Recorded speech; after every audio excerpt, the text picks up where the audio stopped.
नमस्कार, स्वागत है आपका मुनाफे की मंडी में, जहां हम आपके लिए कमोडिटी मार्केट की तमाम बड़ी खबरें लेकर आते हैं, साथ ही आपके लिए बेहतरीन ट्रेडिंग कॉल्स भी। और आज हमारे साथ तीन खास मेहमान हैं। धर्मेश भाटिया हैं एमिरेट्स एनबीटी से, दुबई से। बीरेन वकील साहब है पैराडाइम कमोडिटी से, और साथ ही हमारे साथ प्रीतम पटनायक है एक्सिस सिक्योरिटी से। आप तीनों मेहमानों का ईटी नाउ स्वदेश पर स्वागत है। सबसे पहले देख लेते हैं आज की टॉप 10 खबरें। गोल्ड की बात करें तो फेड के फैसले से पहले यहाँ पर बेहद ही सुस्त कारोबार देखने को मिल रहा है। 49,100 रुपए के आसपास एमसीएक्स पर गोल्ड कारोबार कर रहा है। कॉमेक्स पर $1670 के आसपास कारोबार हो रहा है। चांदी में तेजी दिख रही है, 350 रुपए तक की मजबूती एमसीएक्स पर चांदी दिखा रही है। 56,700 रुपए के करीब कारोबार हो रहा है। क्रूड जहां पर आज बेहद सीमित दायरे का कारोबार है, $91 के आसपास यहां पर कारोबार हो रहा है। नेचुरल गैस एनर्जी क्राइसिस तो है ही, उसके बाद भी हालांकि उस तरह की तेजी जिस तरह से यूरोप में है उस तरह की तेजी एमसीएक्स पर नहीं है। 620 के आसपास आज है, 1.5% ऊपर एमसीएक्स पर आज कारोबार हो रहा है। मेंथा ऑयल सिंथेटिक सप्लाई की चिंता है, 975 रुपए के ऊपर एमसीएक्स पर कारोबार हो रहा है। कॉटन आज सीमित दायरे में कारोबार, 32,700 रुपए के आसपास एमसीएक्स पर अक्टूबर वायदा कारोबार कर रहा है। हल्दी ज्यादा उत्पादन का अनुमान है, 7,250 रुपए के आसपास एनसीडीएक्स पर अक्टूबर का वायदा है। जीरा दायरे में कारोबार है, 24,650 रुपए के पास। और धनिया में आज तेजी है, निचले स्तरों पर फिर से बाइंग दिख रही है, 10,600 रुपए के ऊपर एनसीडीएक्स पर धनिया का वायदा ट्रेड कर रहा है। चलिए आगे बढ़ते हैं और अब बात कर लेते हैं सबसे पहले फेड बैठक की और उसका क्या असर होगा, और उससे पहले किस तरह की रणनीति आपको बुलियन मार्केट में बनानी चाहिए। फेड इस बार उम्मीद की जा रही है कि लगातार तीसरी बार 3/4% ब्याज दरें बढ़ा सकता है। हालांकि बाजार में एक तबका ऐसा भी है जिनको लगता है कि फेड 1% भी ब्याज दरें बढ़ा सकता है। ऐसे में ब्याज दरों को लेकर जिस तरह की चिंता है, किस तरह से रणनीति आपको बनानी चाहिए। बीरेन वकील सर, आपको क्या लग रहा है ऐसे समय में जो आज एक बड़े इवेंट है, उससे पहले ट्रेडर्स को आप क्या सलाह देंगे? ज्यादातर तो 75 बेसिस पे ऑलमोस्ट कंसेंसस जैसी बात हो रही है। कुछ एक छोटा सा वर्ग 1% यानी 100 बेसिस पॉइंट का भी प्रोबेबिलिटी देखता है। बट फेड का रवैया ये भी है कि कभी कभी वो शॉक एंड ऑ के हिसाब से चौका भी देता है, तो 50 BPS is also not ruling out.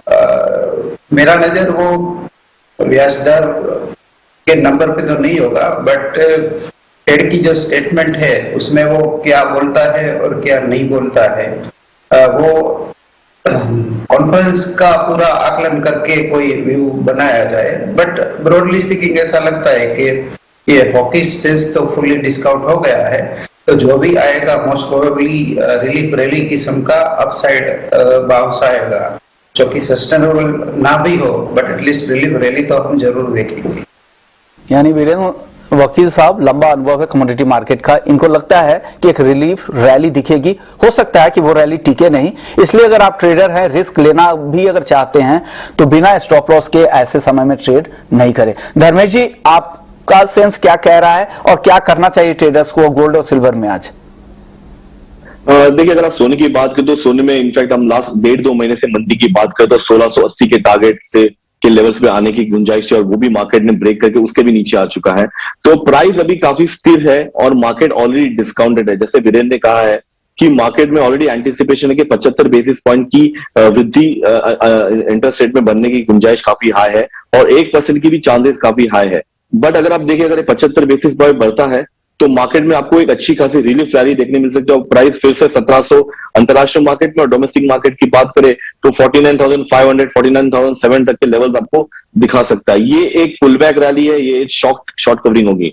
अगर मार्केट 50 बेसिस पॉइंट बढ़ता है तो ये जो पुल बैक रैली है वो काफी अच्छी खासी होगी और मार्केट 1700 भी पार कर सकता है, और डोमेस्टिक मार्केट की बात करें तो 50,000 के स्तर दिखा सकता है।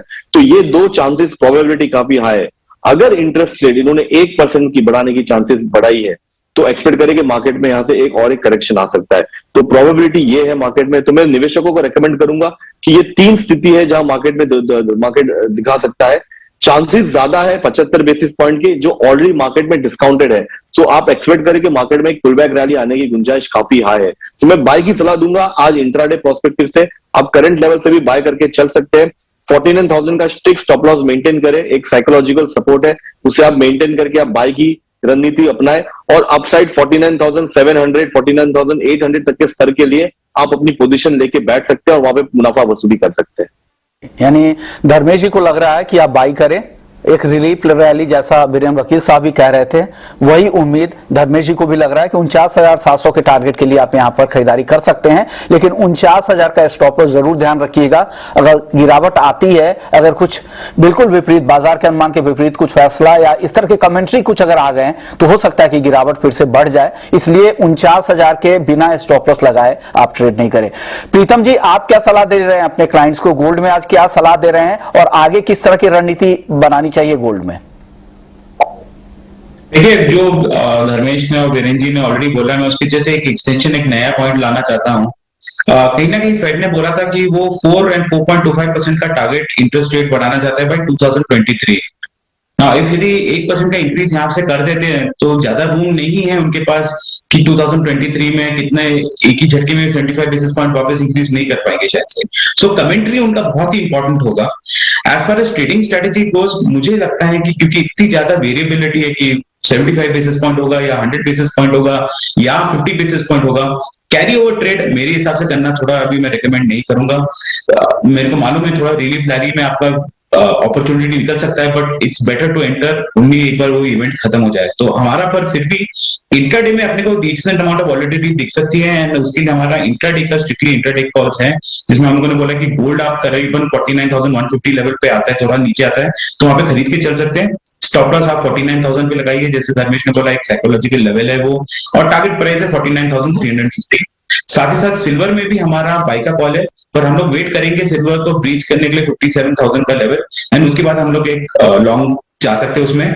स्टॉप लॉस लगाइए 56,500 का और टारगेट प्राइस रहेगा 57,750 का। पर जैसे मैंने बोला ये दोनों ही इंट्राडे है, यदि कोई टारगेट लेवल नहीं आता है तो सिर्फ करके चलिए, इवेंट हो जाने दीजिए, उसके बाद फ्रेश एंट्री लेने में ही समझदारी रहेगी मेरे हिसाब से। यानी सबसे पहले आप ये कोशिश करें, अगर आप रिस्क आप नहीं ले सकते, रिस्क एपेटाइट आपकी कम है, तो बिल्कुल आज एंट्री नहीं करें। अगर रिस्क ले सकते हैं तो सबसे पहला काम ये करें कि 49,000 का स्टॉप लॉस लगा लें।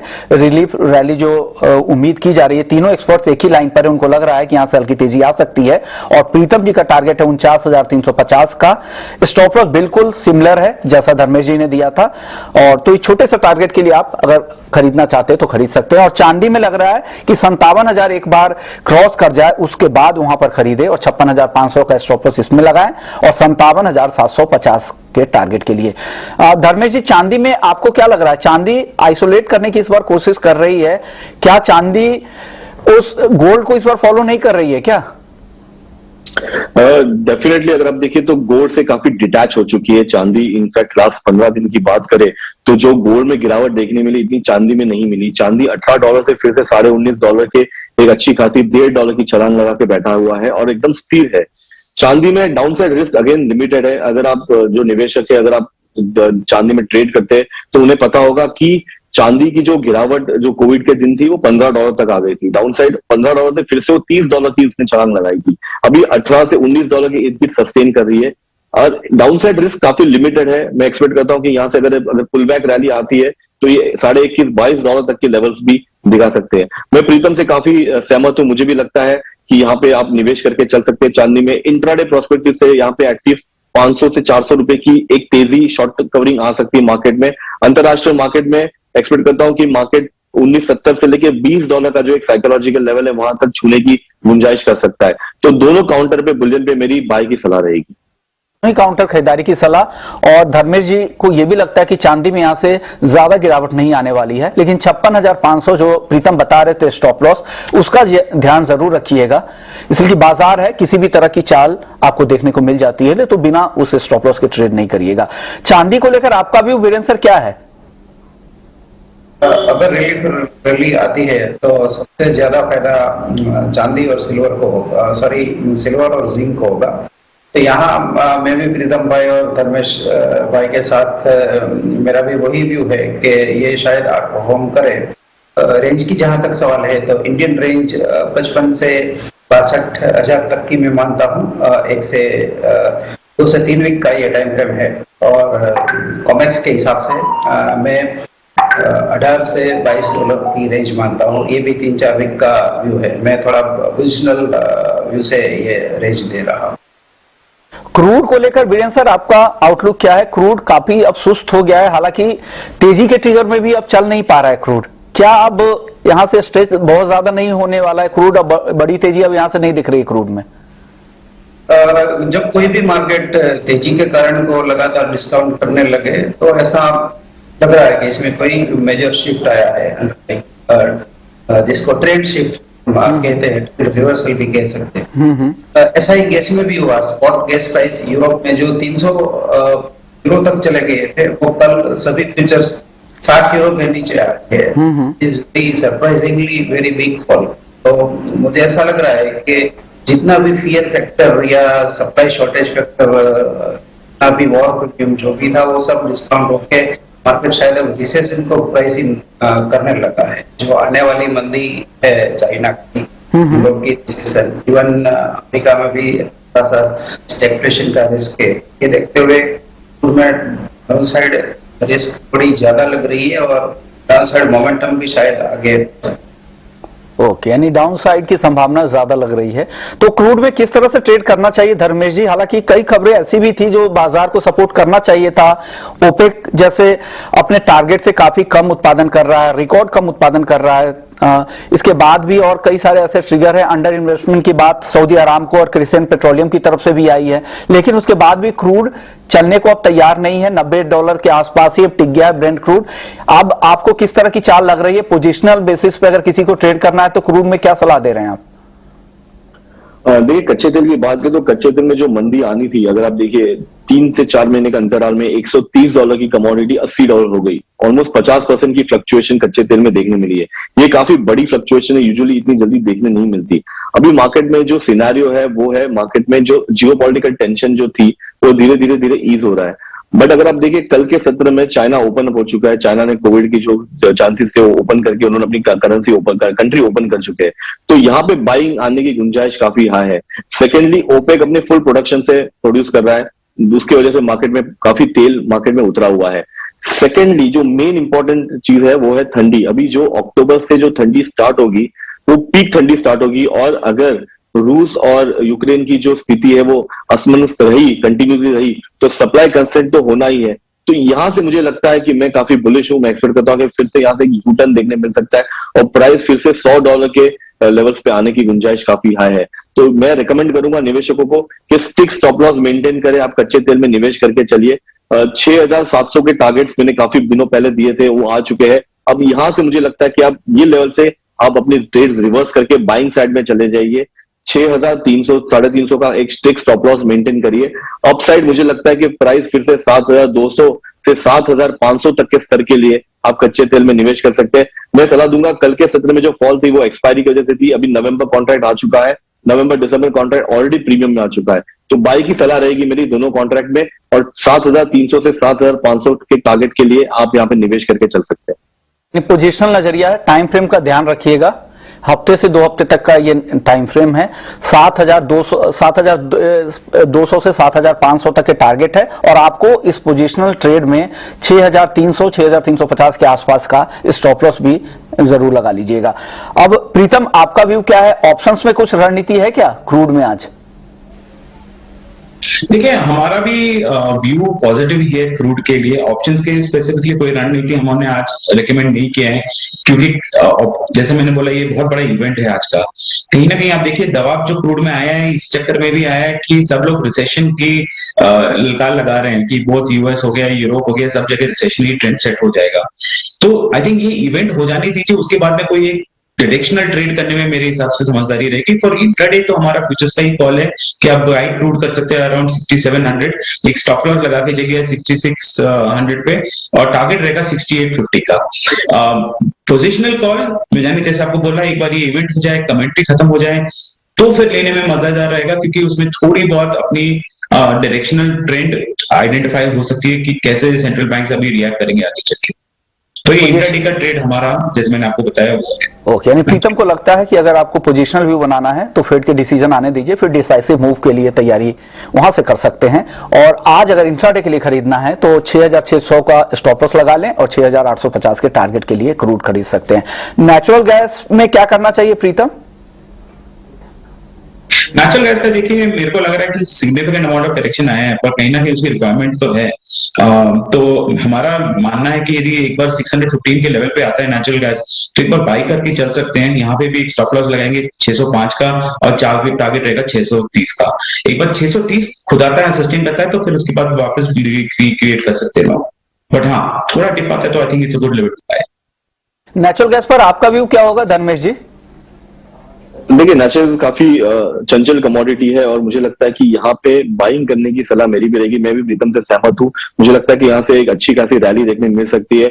और अगर आप देखिए, यूरोपियन मार्केट कंप्लीटली डिपेंड करती है रशिया पे गैस सप्लाई के लिए, और जिस तरह से उन्होंने गैस की जो सप्लाई है उन्होंने कंस्ट्रेन करके रखा है, तो नेचुरल गैस की जो तेजी है, तो $2 की कमोडिटी ऑलमोस्ट $8 हो चुकी है। तो तेजी बरकरार होगी, और अगर ठंडी के माहौल में अगर सप्लाई नहीं होता तो ये तेजी और हो सकती है। तो मैं बाइंग की सलाह दूंगा। जब तक मार्केट 600 के ऊपरी स्तरों पर सस्टेन होता है, तब तक फंडामेंटली और टेक्निकली दोनों साइड फॉर्म रहेगी। अपसाइड मुझे 700 से 720 तक के टारगेट के लिए मैं आपको नेचुरल गैस बाई करने की सलाह दूंगा। बेस मेटल्स की बात में जिंक की चर्चा कर रहे थे बीरेन सर। जिंक और उसके अलावा कौन से और काउंटर पसंद है बेस मेटल्स में आपको? मोमेंटम के हिसाब से जिंक का थोड़ा हाई बीटा कमोडिटी देखते हुए इसमें मेरी शॉर्ट टर्म प्रेफरेंस रहेगी बाय साइड की 280 के आसपास, 277 का स्टॉप लॉस और 289 293 का टारगेट। एल्यूमिनियम लॉन्ग टर्म के हिसाब से डायरेक्शनल बेट के हिसाब से मैं बाई प्रेफर करूंगा, क्योंकि वहाँ प्रोडक्शन कैपेसिटी 50 ईयर लो पे है और आगे शायद विंटर में इसकी शॉर्टेज देखेगी। चाइना फुली अनलॉक डाउन हो जाए तो एल्यूमिनियम का आउट परफॉर्मेंस का चांस ज्यादा है। फटाफट से आपके कुछ और कॉल्स ले लेते हैं। टॉपिक आपकी क्या है प्रीतम जी बेस मेटल्स में? बेस मेटल में मेरे को लगता है कि एल्यूमिनियम एक बार 195 के लेवल पे आता है तो खरीद के चल सकते हैं, जो ऑलमोस्ट उसके आसपास ही है। एंड स्टॉप लॉस 194 का, टारगेट 197, फिर उसके बाद 199 का, क्योंकि एल्यूमिनियम में कहीं ना कहीं सप्लाई का कंस्ट्रेंट तो बना हुआ है। बोथ चाइना और यूरोप में प्रोडक्शन बहुत ही सिग्निफिकेंटली लो है, पर कहीं ना ये जो रिसेशन का फियर उसको दबा के रखा हुआ prices. But I think it's a good level to start entering into 197 199 के टारगेट के लिए आप एल्युमिनियम खरीद सकते हैं। आपकी टॉपिक क्या होगी धर्मेश जी मेटल में? जिंक में अगर आप देखिए, जिंक की जो चाल है वो 180 से 230 280, और उसका वापस से मार्केट में जो सेल ऑफ देखने मिला है, सॉरी 280 टू 320, 320 से 280, मार्केट यही दायरे में ट्रेड हो रहा है। करंटली 280 पे काफी एकदम मेजर सपोर्ट पे टिका हुआ है। मैं एक्सपेक्ट करता हूँ कि शाम के सत्र में अगर इंटरेस्ट रेट कोई भी फेरबदल होता है और यहाँ 75 पैसे से प्लस माइनस होता है, तो मार्केट में यहाँ पे अच्छी खासी तेजी आ सकती है। मैं रेकमेंड करूंगा निवेशकों को आप मार्केट पे ले सकते हैं 280 के लेवल पे, 275 का स्टॉप लॉस रखिए, और 300 तक के टारगेट के लिए आप जिंक में बाय करके चल सकते हैं। यानी 275 के स्टॉप लॉस के साथ यहां पे खरीदारी कर सकते हैं। करंट लेवल पर 300 का टारगेट है। बीरेन सर, अब एग्री में बात कर लेते हैं कॉटन और कॉटन केक की। क्या लग रहा है इन दोनों काउंटर में? दोनों काउंटर में लिक्विडिटी बेहद कमजोर है, और कॉटन का जब तक नया कॉन्ट्रैक्ट लॉन्च नहीं होता जनवरी जो रीडिजाइन है, तब तक कॉटन का कोई व्यू नहीं बन पाएगा डोमेस्टिक काउंटर्स में। काफी उतार चढ़ाव दिखाता रहता है, तो क्या वैसे हाजिर के हिसाब से क्या लग रहा है कॉटन केक में sir? Cotton cake distorted market मुझे लग रहा है। फिजिकल कुछ है, सितंबर फ्यूचर जो एक्सपायरी वो कुछ अलग रही, दिसंबर कुछ डिप डिस्काउंट में है, तो इसमें नॉर्मल प्राइस डिस्कवरी दिख नहीं रही। चलिए अब ग्वार की बात कर लेते हैं। ग्वार में भी अब ऊपरी स्तरों पर मुनाफा वसूली शुरू हो गई है। क्या लग रहा है ये नरमी बढ़ेगी या वैसे एक रिलीफ यहाँ पर नीचे में खरीदारी का मौका है बीरेन सर? टेम्पररी थोड़ा नीचा जाना चाहिए। थोड़ी बाजार में इन जनरल लिक्विडिटी क्राइसिस है, यहाँ से 100-200 रुपए की डाउन साइड तो आनी चाहिए। ओके, 100-200 रुपए तो वहां पर खरीद ले 100-200 रुपए के डाउन साइड पे ग्वार को। मैं समझता हूँ अक्टूबर में एक बार मानसून विड्रॉल पूरा आ जाए, फिर लंबा मौका मिलेगा। अगले साल गवार एक ही चॉइस है, बाकी सब तो इतने दबे हुए इतने फ्लेटेड है, तो बेटर है कि इसमें राइट टाइम पे अपॉर्चुनिटी का मौका अच्छा डिसीजन मिले। ओके, यानी मानसून की स्थिति की क्लैरिटी आने दीजिए, उसके बाद पूरा डिसीजन लीजिए कि आगे आपको ग्वार में क्या करना है, कब खरीदारी करनी है, और तब तक उत्पादन के आंकड़ों को लेकर भी काफी कुछ सफाई आ जाएगी। शुक्रिया वीरेंद्र सर आपका, प्रीतम आपका, धर्मेश आपका, आप लोगों ने वक्त निकाला, बेहतरीन ट्रेडिंग कॉल्स दिए। तो मुनाफे की मंडी को यहीं समेटते हैं, लेकिन आप कहीं मत जाइए, ब्रेक के बाद आपके लिए लेकर आएंगे एफएम जंक्शन। नमस्कार।